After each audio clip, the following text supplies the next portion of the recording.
2025 class is officially done. I think it's safe to say. Gators 2026 class, we have some good recruits already. Got some top 100. We got our QB. But who else in this class are we looking to get? Who are the most important players? I'll let you start off. Who is your number one most important player in this class? Yeah, I mean, there's a few guys. I mean, I'm kind of going to go big here because I think it's the caliber of player Florida really needs to land if they're going to really get this to the next level. I'm going to say 5-star DB Braylon Womack. He was second on my list. Yeah, a guy who's already down to his top 4 here with Florida, Auburn, Ohio State, and A&M. I mean, really elite player, ranks top 25 nationally in the composite, even higher in 247's rankings. So maybe a guy who can even rise those rankings a little bit. I mean, he's a Mississippi guy, so an out-of-state recruit, but like just getting an elite DB like that, Florida got some really good, we talked about it kind of when we did our updated positional review for the DB room in the recruiting class. Like Ben Hanks, like some really good players there, obviously the safeties, but like haven't quite gotten a guy of this caliber. No. So I think that would be a really, really nice get for Billy to kind of get some momentum early in the 2026 cycle. I'm not sure if he's set a commitment anytime soon, if he's planning to decide. He's set an official visit for Florida. We saw us really gain his recruitment after hiring Vinny Sensory. We know he's really close to Vinny. Some have even said if Florida might be the team to beat for him because of that hire. So that's someone I really like our chances with. Has his official visit set for June. I don't know when in June. But I was telling you before the show, I kind of have some recruits separated in 2 different categories. Guys where positions we recruited really well, but if we want to become elite, we have to keep recruiting them over and over and over again to stack the positions. And in safety, we just got Drake Stubbs and Lagonza Hayward, top 100 guys. And then you add on Braylon Womack, a current top 30 guy, 5-star. So that's adding on to that elite room right there. My number one, not the highest rated guy. He's ranked 126, which is pretty good. Samuel Rosenborough from Clearwater, Florida is an interior offensive lineman, 6'5", 285. Someone that I've heard a lot of people say Florida has a really good chance to land. Let's be honest, the line recruiting hasn't been to what we want it to be. Now, the offensive line play this year in year 1 was actually pretty good. So on field versus on paper, success has been different. But with the class this year, we're losing probably 5 offensive linemen. We're going to be taking a larger recruiting class. We need to get like at least 2 guys inside that top 150, top 200, I would hope. And Samuel Rosenborough, someone I think we have a really good chance to land a couple hours away, Clearwater, Florida. I think it's a big opportunity that we cannot miss on to land him. Yeah, I think that's an area where Florida's blue chip recruiting has really been lacking. And we've talked about the development's been pretty good along the offensive line, but it's just not, that's not necessarily a substitute for landing high level recruits. Another guy I'll talk about is a guy who's gotten predictions to go to Florida on the defensive side, hasn't committed yet, but could be coming down the pipeline. Malik Morris, top 200 linebacker from Lakeland. I mean, I think this stands out to me just because I think Florida's linebacker eval and recruiting has been so good, both in high school and the transfer portal. When you look at guys, obviously Pup Howard, if you count Gums as a linebacker. So, I think when there's a blue chip top 200 guy who from Lakeland, who the Gators are going after heavily and seem to be in good position to get, like, I'm willing to give him the benefit of the doubt there. Like that's, seems like a guy who could be a really good player and contribute. I'd like to see obviously closed out for him. They've got the prediction, but I think that would be a really nice add on the defensive side. Absolutely. I mean, I'll stick on the defensive side. I'm going to go edge rusher Jake Truel. He's the 37th ranked player in the composite. He's someone who going into the All-American game, he played it as a junior, like we've seen with a bunch of other players like Jabari Flowers and Naeem Burrows, sadly, who committed to Clemson. But Jake Truel is someone who stood out. He was a top 10 player at that event. He rose probably 30 spots since then. He's now 37th in the composite. Someone who I could see being a 5-star by the end of the class. Out of IMG Academy, someone from Florida, big Florida fan. He posted stuff on TikToks, actually. He posted visits. Again, high-level edge player. This is someone that this is a position we haven't landed these level players. Now, Jaden Woods, edge rusher, he wasn't this highly rated. I think he could have been, and I think he could play at that level. But stack that position. You already said Braylon Womack, who was second. Cruel start on my list. But Cruel, I think, someone that could be a big-time find, a leader for this class. And, I mean, highly rated guy. I really like our chances. I would really like it if we could end up landing him. Yeah, no, I totally agree. I'll talking about a guy that I, maybe a bit of a pipe dream guy, because when you look at who you're competing against, but it would make me so happy to get is a guy like Caden Prothro, 5-star tight end. Gators have an official set from him for over the summer, I believe. We will see. That sounds right. Yeah, we will see. I've got it right here, June 13th. So, I mean, a guy from Georgia, like Georgia's in the mix here, Auburn's in the mix here, Bama, Texas are in the mix here. Like, it's not going to be easy to win this battle, but man, does Florida, would a player like this be helpful for Florida? Just with, I mean, we've talked about it. Tight end recruiting and development, probably the thing that's lagging behind the most right now on this team. I think this is kind of a make or break year for that tight end room. Yeah. To really say it's been a failure. And it's something that we kind of didn't talk about during the scrimmage portion, but I will just say, like, sounds like maybe Hansen and Livingston making some positive impacts. I mean, Livingston emerging would be really nice to see. I mean, I think we kind of know what Hayden Hansen's role is going to look like. Well, I heard Hansen has really been working on his footwork and route running. I can't remember who it was who he was working with. Some really good receiver who is a really good route runner. So that's something that I'm not going to count on it, believe it when I see it, but it's something that we could see pop up. Mm-hmm. I'll also, this is like a shot in the dark, not a top-rated guy that I don't expect us to land. Emmanuel Honcho just announced his top 7 that didn't have Florida in it, but someone that I heard that if we're going to land a 5-star offensive tackle, one of these elite guys, it's going to be Felix Ojo out of Mainfield, Texas. He is visiting for the spring game. Sorry. We saw 2 years ago at our spring game when what was his name? Xavier, the 5-star safety who flipped to Texas. Why can't I think of his name? Phil Simon. Yeah, Phil Simon. He was a 5-star safety visiting during that spring game. We had some good feeling, but I don't think people expected him to commit on the spring game. We've seen us have some pretty good success out of Texas. A lot of that being helped with DJ Lagway and what's the assistant the offensive QB assistant?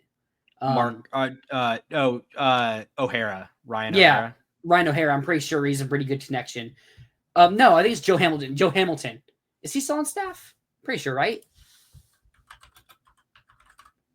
I think so. Football. He is. I can't get him to pull, but I'm pretty sure he's still on staff. It's hard to keep track of all the guys in polos. Yeah. There's too many of them. But we've had some good success in the state of Texas. I've said it, one benefit of having these spring games that others don't, they're getting players on to witness your atmosphere. I know it's probably going to hurt that Lagway probably won't throw in this spring game, but you're still going to have probably a pretty good crowd, especially with the excitement from basketball. People are going to be screeching for some more sports content. And with the football team having the spring game, having all these elite recruits on campus, if we were to find a way to land one of these elite offensive linemen, Felix Ojo probably is the guy to watch out for.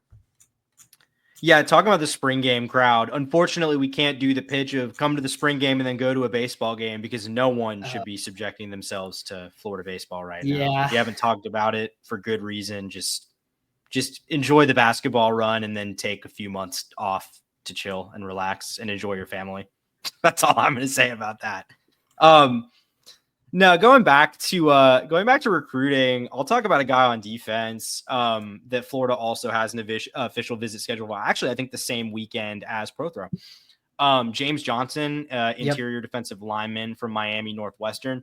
Florida just got Javari Flowers is from Miami Northwestern, correct? Yeah. Yep. So Florida just got a commitment from one of his high school teammates, a guy who was in the same because they were both 2026 guys until Flowers just reclassified.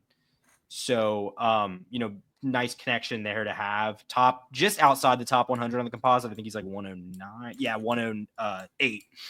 But a top 12 overall defensive lineman in the class, according to the 247 composite. So, I think that would be a really nice get here. 6'2.5", 285 is where he's listed.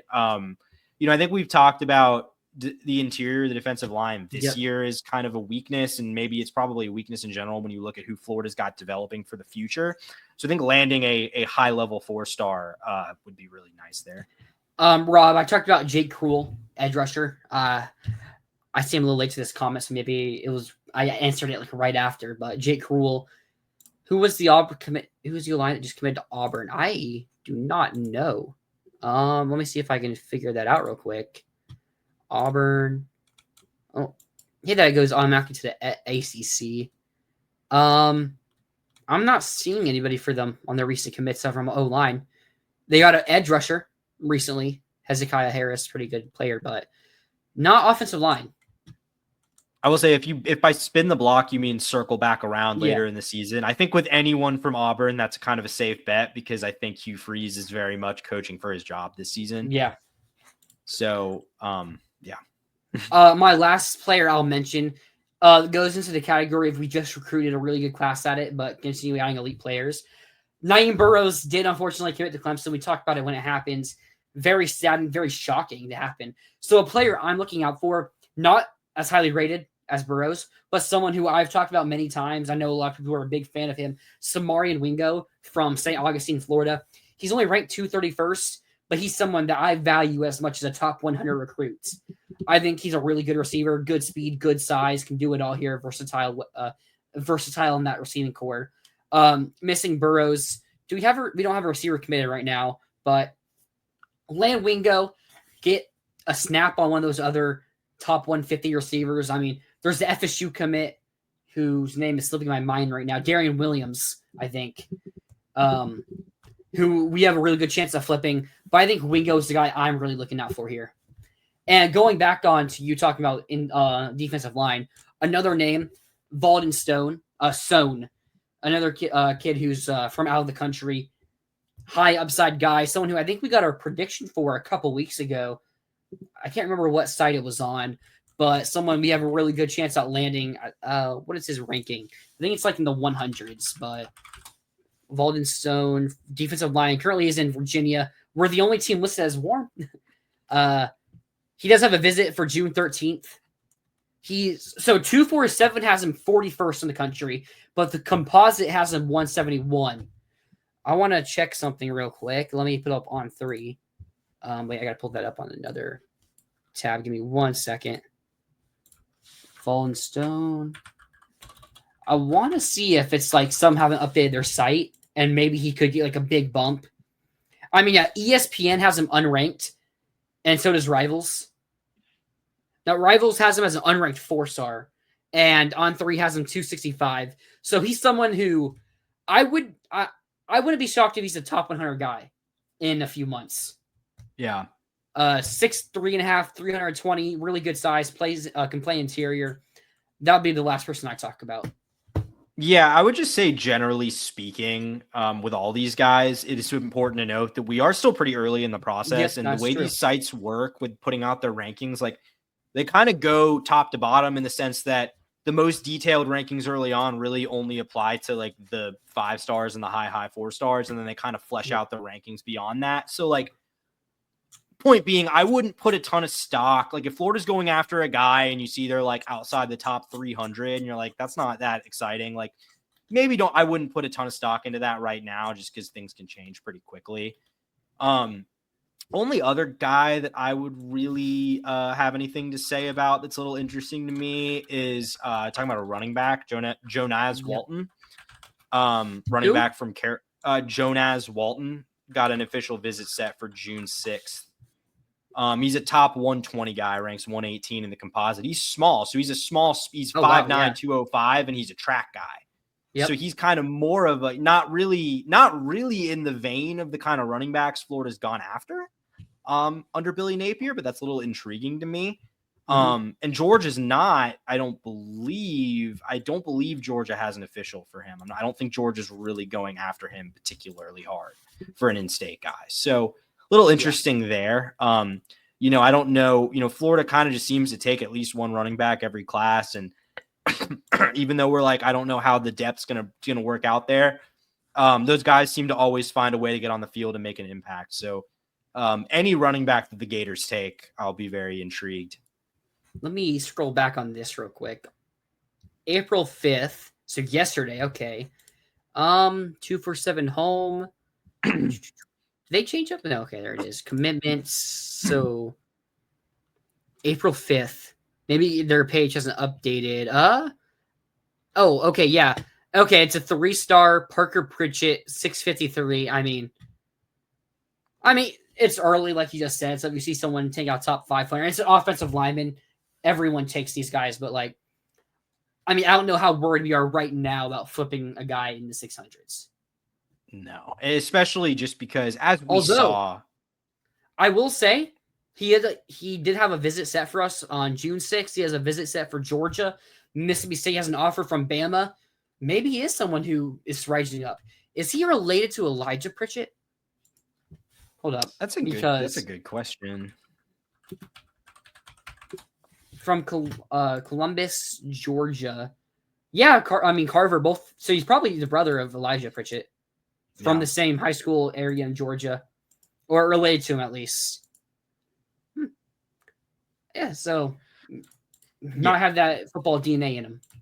And I'll just say, like, as we saw last year with Billy, and as we saw at the end of the 2021 season when the Dan fall off happened, things can change really quickly in recruiting, and the on-field can impact a lot of that. So that kind of goes both ways in the sense that, if Florida comes out and does what Billy Napier needs to do to keep his job, that will certainly help. And if, like I said earlier, if a job opens mid-season like Auburn, then there's a fire sale on their current commits. So we're just early, and so I think getting too hung up on recruiting one way or another at this point is a little premature. But I think we're just kind of laying out the currently the kind of high rated big name guys that Florida's pushed really hard for and seems to be in the mix for.